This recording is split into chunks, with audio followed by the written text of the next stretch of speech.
And good morning. Welcome to another day in the cyberhood. This is Robert Phoenix with the Astro Weather. Uh, nice little chat room filling up over here. We have Holly Beth, who is from Cambodia or in Cambodia.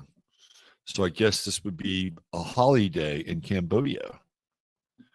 For all you dead Kennedy fans out there, you know what I'm talking about. How is everyone?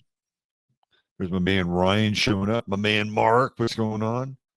The boys are back in town. We got Scrubbies here. Warlanda's cup of coffee with Scream. Gotta have Scream with your coffee. I do like a good cup of black coffee every now and then. The Celtic Queen is here. My man DJ MC in the house. Liddy Lou, Mama's going to have some eye surgery at 10. We're going to give her good vibes. Good vibes. Good vibes. Right there. Right there. Right there. Right there. Let's see who else we have. Susie, born in Fontana.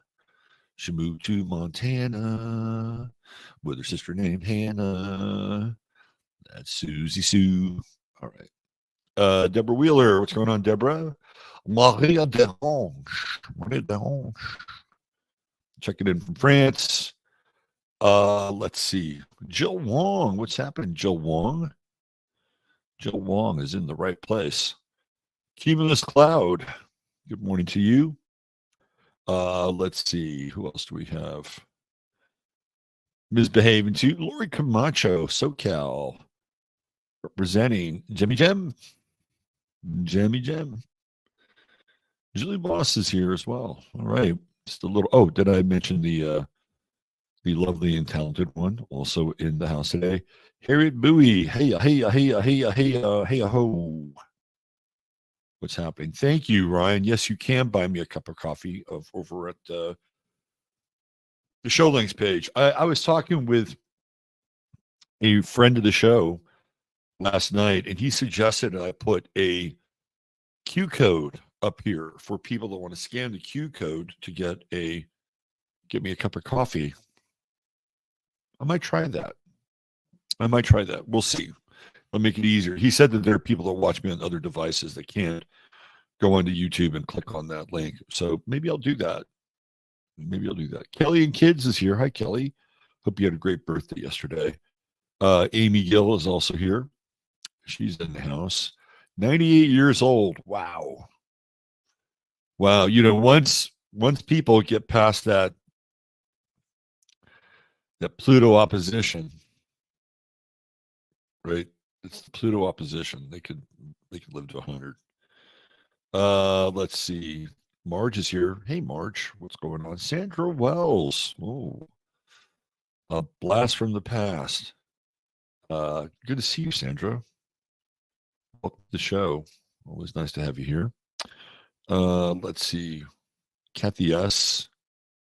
And yes, please do hit the like button. It's one of the things that helps keeps this stream in an active phase and shows up on people's suggestions over on YouTube. So the more likes we have, the more apt other people are going to be able to discover the show. So please hit the like button, and also, if you haven't subscribed, subscribe. If you have subscribed, there's a good chance YouTube's unsubscribed you, so you may want to subscribe again. And I know it feels like Groundhog Day sometimes, but it's just how this thing works, and I have to reiterate that every now and then. So there you go. Okay, why don't we get into the weather? Something about the weather. The Astro Weather with the inner sky of the mind.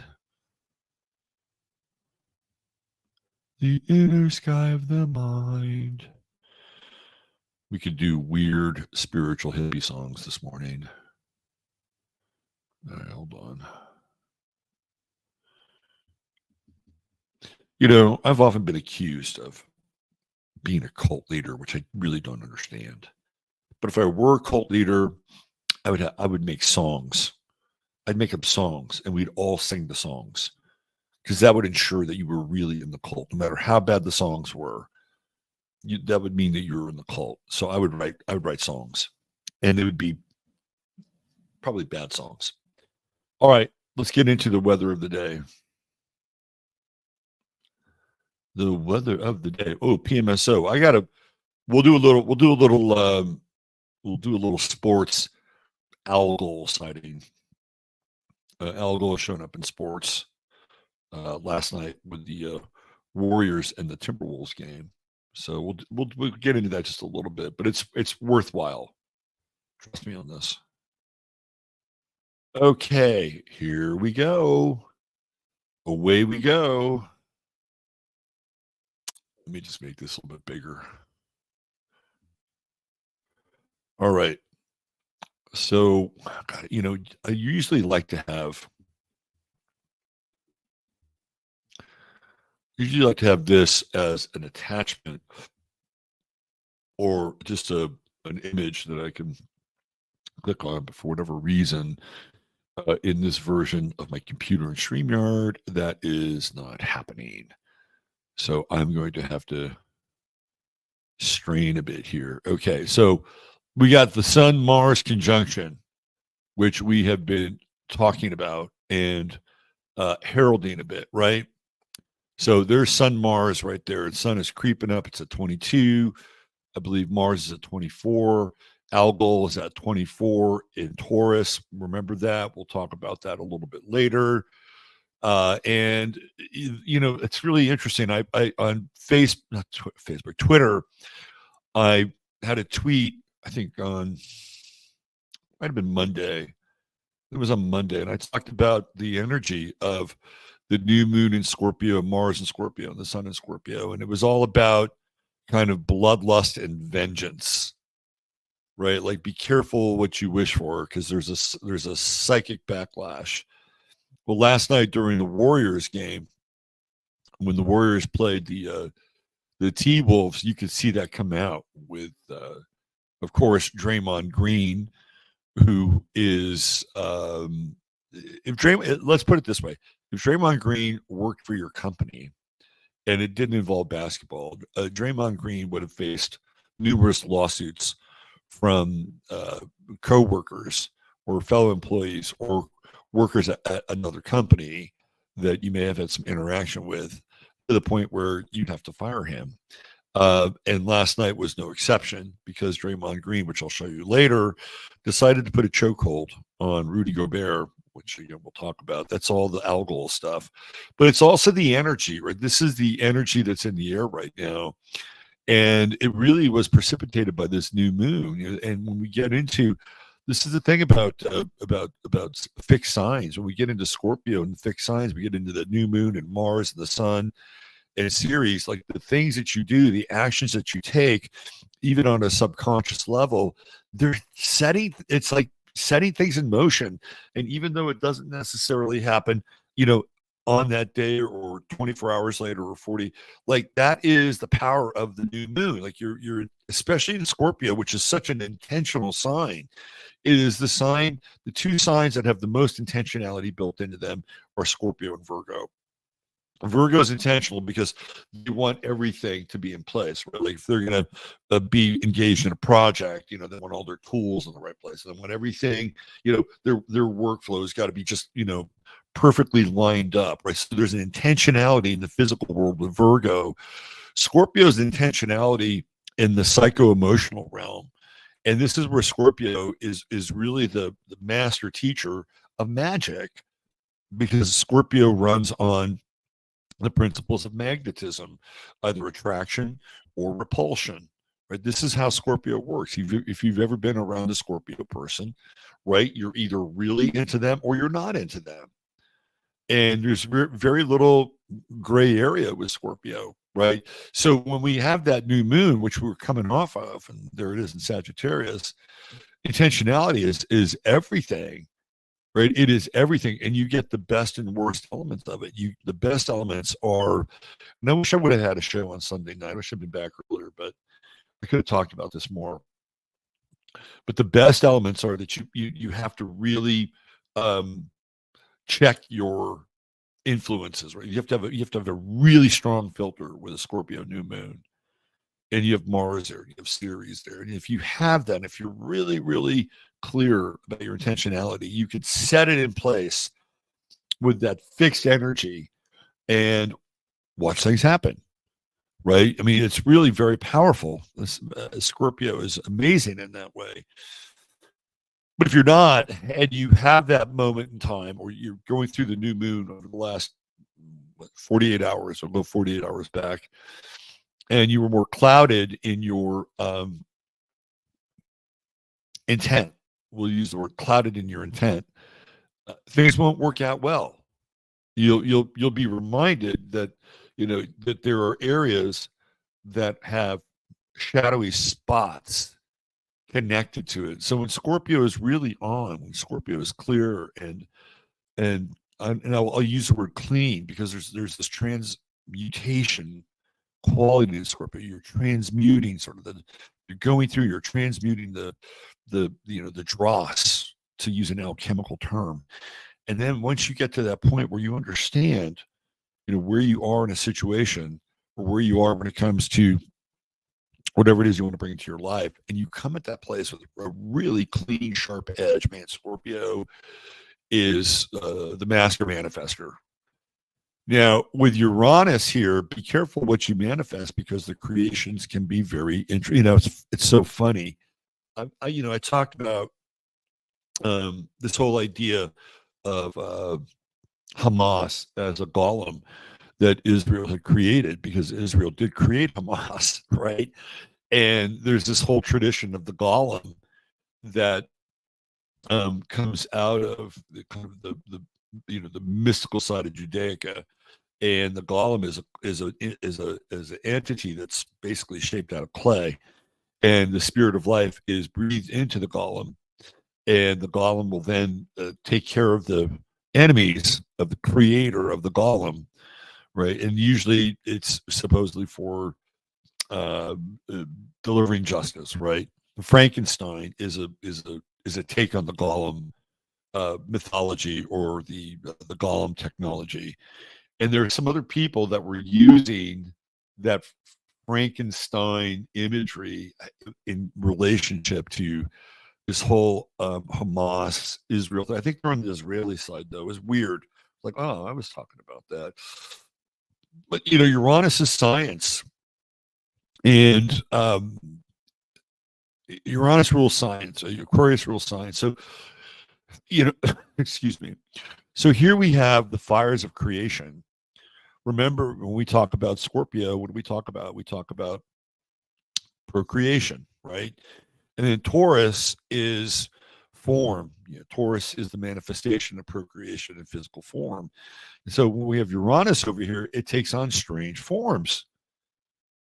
So this is a really, really weird time, right? Like I saw this image of, I think it was Russ sent it to me. It was Janet Yellen going to an In-N-Out burger just before this big meeting in San Francisco that they're having.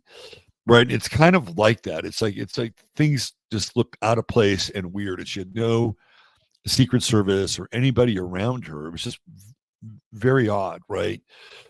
But let's bring this into the personal level. So with Uranus retrograde, I think there's also this kind of expediency that people can be innovative and have more of a sense of novelty in some ways. So it's almost like the world is demanding, because the one, we love Scorpio because Scorpio gives us very, very fixed coordinates. But in those fixed coordinates, there isn't always the ability to, let's say, improvise or to be more spontaneous. Well, Uranus is demanding that the fixity of this energy be more spontaneous. It's kind of like, okay, you have everything lined up. You've got your right intention, your right space, your right mindset, and all of a sudden, boom, something happens. It's like, how do you respond to this? Especially during the fixed energy cycle that we're really looking at here. So throughout your day or your evening, depending on where you are, How are you going to deal with obstacles that come into your path quickly, right? Quickly. So one of the things that I would suggest is at the beginning of your day, and you know what? I'm going to even do this. I'm going to practice what I preach. I would say, kind of get fired up a little bit. Practice some pranayamic breathing.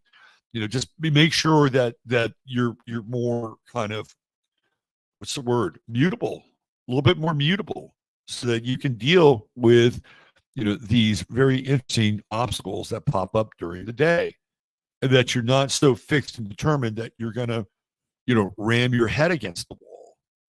It reminds me of this time when I was in San Francisco. It was on Christmas Day. I'll never forget this. This is one of the most interesting things I'd ever seen on the road in my life. To me, it's a clear example of the energy that I'm talking about. So it's Christmas Day, and I'm on 19th Avenue in San Francisco, which goes basically on the backside of San Francisco from the Golden Gate Bridge to the freeway on the other side of it. And I'm sitting in one lane. There's a guy sitting next to me in another lane. And there was this old black dude coming through the intersection. The light was clearly red. He's honking his horn as he's coming through the intersection. And the guy next to me, I saw him do this. He was pissed. You can just tell he was pissed. But it wasn't, he wasn't saying anything, but he was damned and determined to go through that light, because it was green for him and it was red for the other guy. And the other guy was honking. And then what does he do? He T-bones this guy. I watched the whole thing. And then it's like he came out of his trance. I watched him do this. He came out of his trance and he slammed his hand on the steering wheel and shook his head, because he knew that what he did was out of spite in some ways, that some weird switch in his subconscious was going to teach that guy a lesson, that light was red for him, it was green for him, and by damn, I'm going to cross that intersection. That's the energy. That is the energy for this opposition. Be careful. Be careful. I just sat there and watched it. It was like, oh, here it goes. This is going to be entertaining. And I felt bad for the old black dude, because he had a nice old, it was, kind of a bit of a cliche, a nice old Cadillac. That he took, but the good news is that he took that shot on the side. And usually if you get T-bone, you can do stuff with the car. Head on is bad. You mess with the steering and everything, and the axles, bending the axles. You don't want that. So even today, right, we've got this energy now kind of moving into square, because it's getting closer and closer to Sagittarius. So mathematically, it's moving more into square with Saturn. This is a very rebellious day. It's uber rebellious. And remember how we talked about going with the flow? It's still in motion here with Sun, Mars, Neptune. So you can go about it however you want, right? You can ram your head against the wall. You can take a sledgehammer if you wanted to authority, right, or institutions, and you could take a ball. You could take a ball peen. What do they call it? A ball peen? One of those little hammers. That's what it'd be. You could take a ball peen to the hierarchy of the state and chip away, although it would be somewhat meaningless in some ways. Or you can just find the flow and go with the flow. You know what I'm saying? And you could look around at all the other people doing those things, banging their heads against the wall, or shouting at the monoliths of the state. So find the path of least resistance. That, to me, now, if you encounter a challenge, that's another story, right? If automatically you have to, by the way, if you're driving today, pay close attention to what's going on with driving. Even with Mercury and Sagittarius and the square with Saturn going on, pay close attention to driving. So sometimes you have obstacles that come in your life. Sometimes you have to deal with having to be accountable to others. Like, what are you doing with your time? What did you do today? What did you accomplish today? Where's your what do they call them in office space? Where's those TP reports, right? So sometimes you have to deal with that. but don't get hung up on it. Just deal with what you have to deal with, attend to it, and get back on course. And try to stay in the flow. Good flow today. So, the closer that Sun Mars comes into this really nice, trine with Neptune. It's there right now. Neptune's not going to go any further. This is it. This is really kind of the peak of this trine. There is a cooperative spirit in the air, again, with Venus and sextile Mercury. Venus leaves sextile Mercury. I think we might be able to actually see a few cases of justice, right? I mean, people have been waiting forever for justice. Please, can we have just one ruling, which goes in the favor of the quote unquote people? Don't be surprised if we see that. They may not make the headlines, but if you look for it, you'll see it. In your own life, I would say really strive for fair and equitable interactions with people. I love the word equitable. I'm taking it back. I'm taking equitable back. Strive for fair and equitable interactions with people. And Mercury and Sagittarius is one of those signs that has a lot of good feeling, right? It's like, yeah, man, I have faith in you. I have trust in you. We got this. I mean, that's really the feeling of Sagittarius. And today we're imbued with a lot of that feeling on a mental level and on an emotional level. So this is one of those days where you can theoretically not just, have thoughts of goodwill and cheer as we move into the holiday season, but also feelings of goodwill and cheer, and take advantage of it, because the moon is going to move into Capricorn and the emotional landscape really changes 24 hours from now. And that Capricorn moon is a bit more austere. So today is a good day and it's still it's in a crescent phase, right? So it's still very fresh. If we're still in the realm of intentionality, you can work with this moon in terms of good faith and good feeling, and that can be very intentional and very healing as well. All right, so we got the squares with Saturn, the opposition with Uranus, which we talked about, the trine with Neptune, which we talked about, the sextile with Venus, which we talked about, the Venus trine with Pluto. This is all about loyalty. Loyalty is rewarded today in relationship. So if there's somebody that you need to stand up for, it's the day. It's the day to do it. It's the day to prove, yeah, you and I, we're in this together.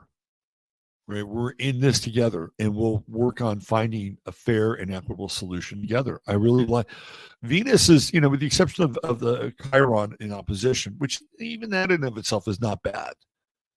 Right, it's kind of like risking. Say, yeah, that person's all right. That person's all right. I'm going to go on the record and say that person. And everybody, oh, really? Yes. And sometimes when you do something like that, you can really change the court of public opinion, even if the court of public opinion is small. You can. It's just amazing how a really grounded advocacy of somebody who deserves it can be a real game changer in their life. So look around, and if you have to do that, don't hold back. And you know what happens? People generally reward loyalty, especially if they happen to be unpopular, right? And you are advocating, and again, you have to be obviously authentic about it. But they reward loyalty, and this is one of those days where it pays off. Real quick before we get out of here with the weather, we have Jupiter in a yod with Venus in Mercury. For all you people out there that are struggling financially, this is one of those days where it's getting your attention. And there's opportunity here with rewiring your finances, because Jupiter obviously is retrograde. But you may want to have conversations with people who know more about these things than you do, right? So don't give up, right? Don't despair around your financial situation. Have those conversations, have reasonable conversations with people that know more about it than you do. And you could figure out a way to theoretically relieve or unburden some of your debt. I guess lastly, Saturn square Uranus. This is a wild day in a lot of ways. I think it's a good day, but it's a pretty wild day. Not a lot of air in the air. Venus, South Node, Pallas. So the objectivity factor is it's a little on the lower side, but Venus is so active in the sky that we have to have some degree of objectivity just based on that. Okay, let's talk about here. I want to show you guys this picture last night from the Warriors game versus the. Oh, come on. Let's see if I can get up here.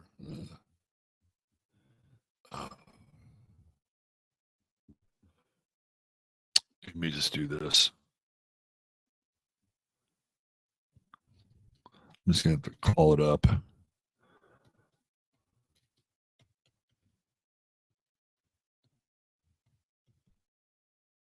Here, let's just do this right here.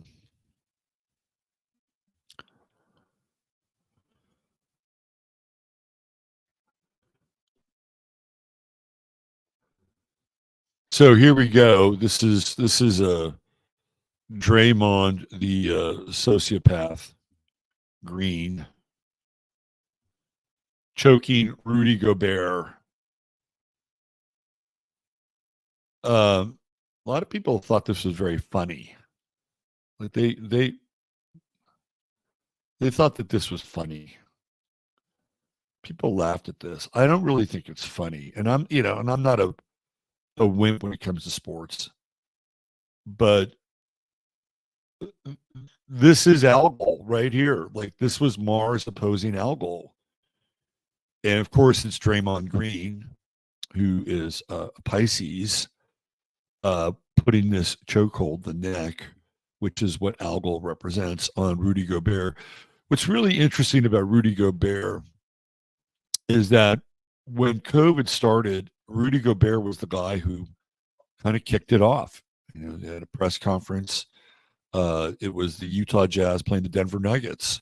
The game was called because players had tested positive for COVID, and he did kind of a dick move. He rubbed his hands over the microphone after the press conference. Was he in on it? I have no idea. Rudy Gobert is French. He's not very well liked. Even that said, with all that background, there is your Algol moment right there with Draymond. It's a little astrology in action. All right, so let me do this. Let me see if I can put this up here. Hold on. There we go. I don't know why that image didn't take. But this is your True Hemp Science star of the day. Let me put my banner up here. So True Hemp Science, of course, is the sponsor of the show, the sole sponsor of the show. And True Hemp Science has all of your CBD needs met, available, accounted for. If you want CBD that's alcohol-based, they have that. Different varieties, different elixirs, different mixtures, all based on what it can do for you and your body.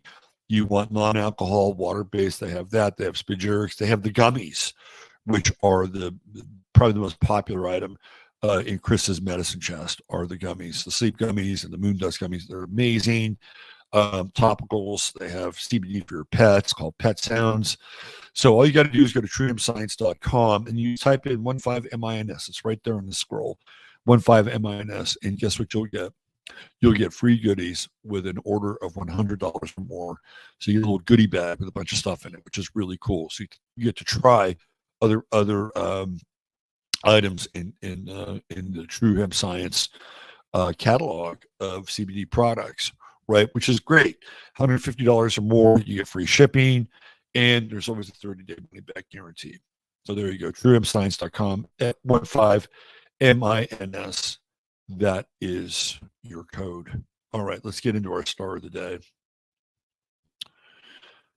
Very interesting star of the day.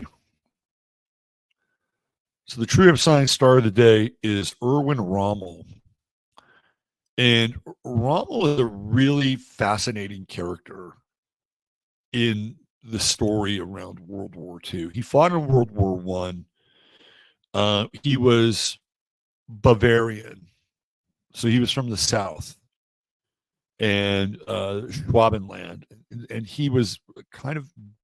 It's always interesting how the South, no matter what country, the South is almost always considered sort of like lower, right? Like so, the Wehrmacht considered people from the South to be kind of a lower class or lower caste, and this is where Rommel was from. And yet, he was one of the most brilliant strategists in terms of war tactics, and of course, most of this was uh, exhibited in North Africa. So he's a Capricorn rising, but he also has this intercepted house in Aquarius. And one of the things that made Rommel such an interesting character in terms of battle and tacticians or battle and tactics was the fact that he would do things that were not considered sound in some ways, right? Like, so he would take his Panzer division in North Africa and he would attack at night, or he would attack during sandstorms, which is very Aquarian in a lot of ways. It would be sort of keeping people off balance, and he was quite good at that. As a strategy, he was very aggressive and always wanted to keep things kind of on the offensive, and he liked to lead either in, so he would have a lead tank, or he would be in the air above the bat. So he liked to be in the fray, and I really think that this has a lot to do with Mercury and Venus in Sagittarius, right? So it's up here on the crow's nest of the chart, and he liked to be in the action because he could see the action evolve, whether it was in the air or on the ground. He was very good at that. Now, there are some people who think that he put himself at risk, but he's a Scorpio, and his South Node is in Scorpio, right? So when you look at his chart, Rommel was born on a full on an eclipse moon, right? So he's born on an eclipse moon in Taurus, and this kind of gets into his death story a little bit, because Rommel winds up at the end of his short life, winds up becoming involved in a plot to take out Hitler. And Hitler loved Rommel, and after the skirmishes in North Africa where he was kicking the English's ass until the Americans showed up, he moved him over to Normandy to try to help the Normandy invasion. So Hitler was very fond of Rommel, but there was a faction inside of the Luftwaffe that wanted to remove Hitler. I guess what Tom Cruise did a movie about it, right? So they found that Rommel was part of that plot, and Hitler did. Some of the other agitators were shot. He didn't want to shoot Rommel because he respected Rommel, and he didn't want his family to be dragged through the mud. So he gave Rommel a choice, which was either a firing squad or a cyanide capsule. And Rommel took the cyanide capsule, and therefore his family was spared. And I think they got some whatever. His son went on to write extensively about his father, which is very interesting. And you can make a case here, like with his moon, which is eclipsed, that even his death or his demise opposite Scorpio wasn't seen clearly by the public at large at that time. And, again, you can see kind of the genius in Rommel's chart with that Jupiter-Uranus trine. And he really kind of made his bones in North Africa, which is his chart placement is very ninth housey. It's outside of Germany. It's on another continent. And that's where Rommel's reputation and legend really grew. So he's a really ninth house person. And the other thing that's interesting about Rommel is that he was called like he had this saying to fight a war without hate, which was very interesting. Like he's really enigmatic in terms of the SS, right? He's a very enigmatic figure because he did not want to fuel the battle with the hate for the enemy. And this has been made clear across his writings and also across how other people fared with him in the battlefield. And I think a lot of that has to do with Mars and Libra, right? Like he's using Mars, which is again action oriented and aggressive. And in Libra, he's going to be fair, right? He is going to be fair. And there's that Mars Pluto trine, Mars Neptune trine. And Mars Neptune trines are very empathic. Like he's a killer, but he's going to be empathic. It's really interesting how it shows up in his chart. At times, I think he might have gone through some kind of perhaps emotional turmoil with the moon in conjunct Mars in his chart. So maybe emotionally, he had to really reconcile this idea of fairness when he was fighting a war. He's a very interesting character. And even though he understood what the program was, there was never any links to Rommel where like there were any like journals or diaries where he said like, fuck the Jew, or, there wasn't any that, quote unquote virulent anti-Semitism in Rommel's background. He understood in some ways why there was an issue with Germany at that time, and it was because of all the quote unquote reparations that Germany had to pay after World War One, and it was the quote unquote bankers that hammered them with all those reparations, and they bankrupted Germany. The Treaty of Versailles was just brutal. And so he understood who the banking class was at the time. And this is really what Hitler capitalized on. But even with that, he didn't have any animus really towards the Jewish people. And this has been proven historically. So Rommel's an interesting character in this way.